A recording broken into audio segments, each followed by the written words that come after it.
Hey guys, welcome back to Home Theater Gurus. Today we've got another Q&A. Now this one we're going to do on the whiteboard because it needs to be seen kind of visually to grasp what we're getting at. So today's Q&A is from Baha. He asked, can you talk about dipoles and Atmos in very small or narrow theater rooms? Thanks. Before we actually get into how to get the dipole and bipole effect and the difference, let's look at what Dolby says in their installation PDF for the home. Studio PDF doesn't actually mention either one, but the home version, this is the updated current version. On page 6, this is use of existing speakers in the chapter where they're talking about using, if you have a 5.1, 7.1, what can you build a Atmos system on top of? Now it has a note, dipole surround speakers are not recommended for use for Dolby Atmos playback. That is the only time either one is actually mentioned, so because they don't mention bipole, it's kind of accepted that they're okay to be used as surrounds. Now, as far as the next chapter where they start talking about actual Atmos speakers, they don't mention anything but monopoles. Well, that and reflecting Atmos. But there is no mention of a bipolar dipole being used as Atmos. So let's look at what happens when you do that. But first we need to look at how they work and what kind of application they're actually good for. All right, so here we've got a room, we're looking overhead. Let's throw some theater seating in there. Let's go ahead and put our mains in there and our TV screen. Now this is just so to kind of help you guys with the visual of what's what. Here's our TV screen or our projector screen, whatever it is. So we know the surrounds need to be flanking the seats basically to the sides of the seating area. This is for a 5.1, 7.1 adds rears to the 5.1. But with a 5.1 or anytime we have surrounds, usually we'll have a monopole speaker which just directs sound in one direction, has one speaker front, one baffle towards the seating area. Now the problem with this is the person sitting right next to that speaker, it's gonna be louder for them than anyone else, and that speaker is going to be louder than any other speaker in the room, so it gets a little annoying. Now we've already been over this, ways to combat this.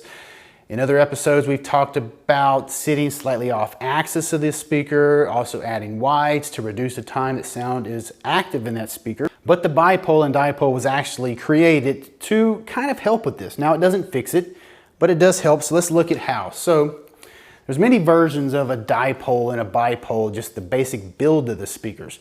You've got pretty much all of them, or all of them will have the tweeters facing out away from each other.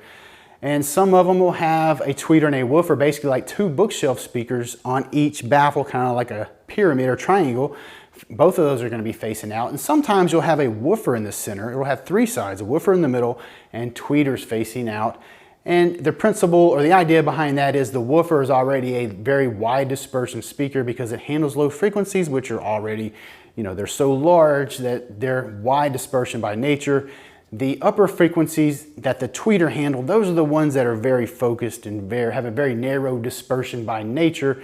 They're much more directional. Those are the ones we want to get away from the listening area, the most important, to not be aimed right at that person sitting next to it. So what happens is we have basically two sides to our tweeter. Sometimes, like I said, the entire speaker, woofer and tweeter, both of them aimed away from the listening position. Now the idea is, let's move the seats out of the way. We know the seats are going to be there. That the upper energy of the tweeters is going to be like this, kind of like two lobes of high energy. As we move off axis on both directions, we have less energy. It goes from a ch to a. We're losing upper energy as we move off axis to those tweeters. So if we put our heads right here, it's not as bad because the tweeter is not blasting into the person's ear. Now a bipole, these two halves or these two sides will be in phase. With a dipole, they're out of phase. Now the dipole being out of phase smears location a lot. And with Dolby Atmos being so object-based and we need to have pinpoint location, have accuracy of objects as they move around the room, that's why dipoles are frowned upon for Dolby Atmos. Now if you already have a dipole system, you like it, there's nothing that says you can't do it. You definitely can. It's not going to sound as, the locations are going to be smeared some compared to a bipole system or a monopole system. It's just good to understand the issues that you're going to face. So often we see a bipole placed between rows. Let's look at what happens when we do that. So if we got a row here, and let's say our main row is up here, make it in a different color. So we got a row here, a row there. Each row is in a lobe, or is getting the tweeter aimed directly at it. This is not a bipole. The speaker may be a bipole, but you are not getting a bipole, a dipole effect, none of that. You're getting a monopole because each speaker is aimed directly at the seating area. So now these seats next to the walls, they're not getting the dipole or bipole effect to help with proximity. Now you do get a better dispersion across both rows, but this front row right here, if you have high back seats, it's very possible that the backs of those seats are completely blocking that speaker, and if you can't see it, you can't hear it well. For this seat right here, this row, these speakers are really at the angle of about where a wide should be. They're not even where a surround should be, so their sound is kind of as well. And not only that, because we push these speakers back so far, they may be at 120, 130 back, we don't know. I mean, they're way back. We've increased the gap to the main. But enough about that. This is not anything I would ever do to a client's plan. If they wanted both rows to sound great, this is not going to do it. We would use a raise. That is the intent for the bipole and dipole, to be used with one row directly on axis. That's the whole purpose. Now, you need to notice that you have a heavy reflection, or a really strong reflection, because that tweeter is aimed directly at this back wall in this scenario. You must absorb that. If you let that back into the room, it's smearing with the rear, because the reflection is located right around the same spot as your rear speaker is going to be located. So that is an issue that you've got to take care of. So you have to pay attention to your reflections in any room, but especially when you're aiming something like a tweeter at another wall. And the same thing could be said for the front half going towards the front wall. That one is also aiming away. You need to look at those reflections as well. All right, so let's move on to part 2 of this, where we talk about Atmos, using these speakers as Atmos. The first thing we need to do is properly place our Atmos speakers. You can use our one-page diagram that we made to help you place them, to ensure that you have plenty of separation from the bed layer, because if you don't have enough separation, your Atmos it's gonna suck. It's not gonna sound like what it should sound like and what the studio intended for you to hear.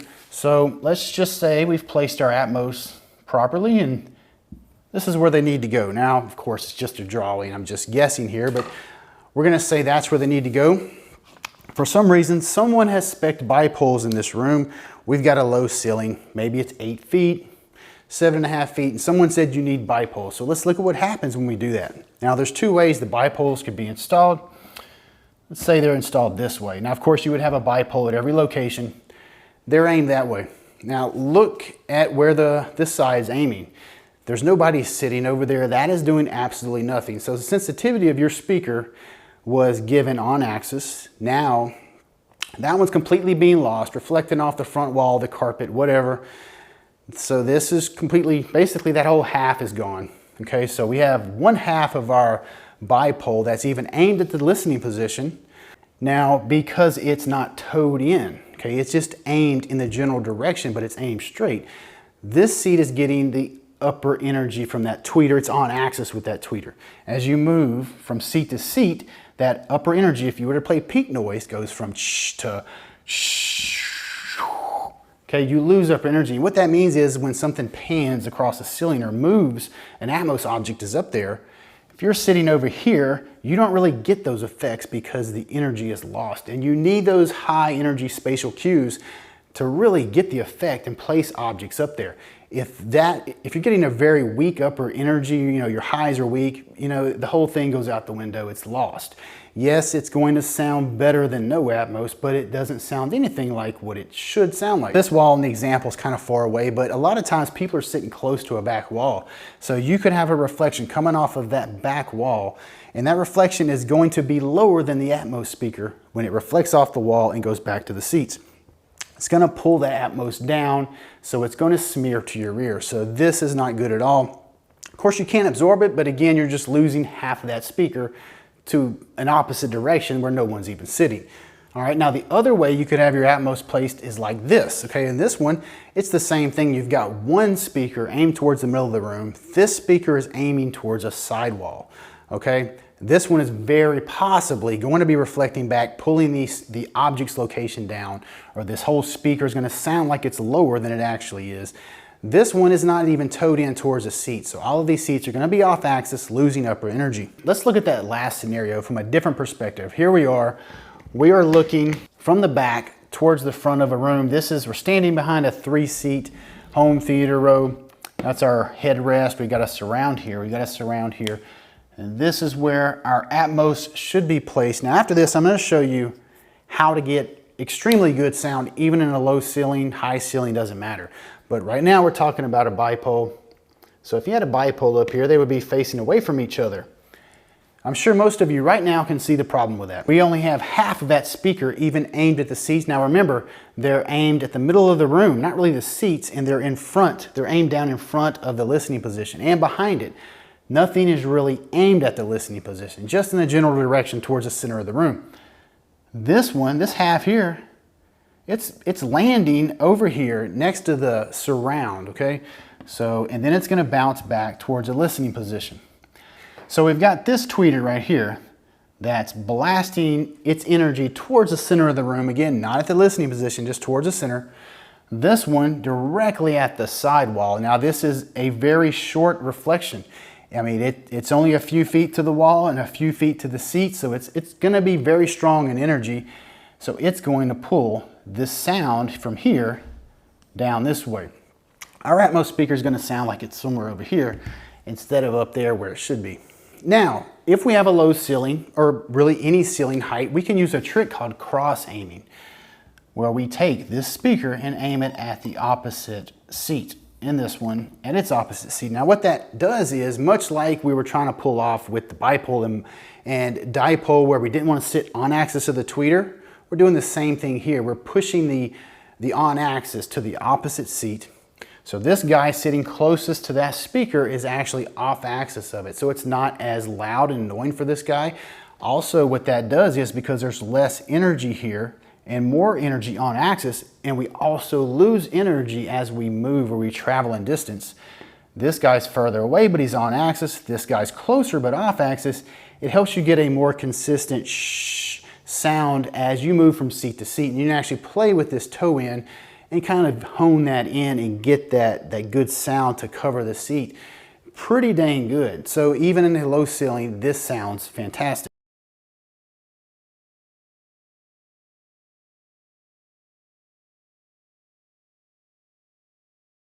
Now, of course, the lower the ceiling, you're not going to get as many seats in the area of good sound, that sweet spot. The sweet spot's going to get a little smaller, but you know, if you only care about 2 or 3 seats, you can get away with a pretty low ceiling and have some fantastic sound.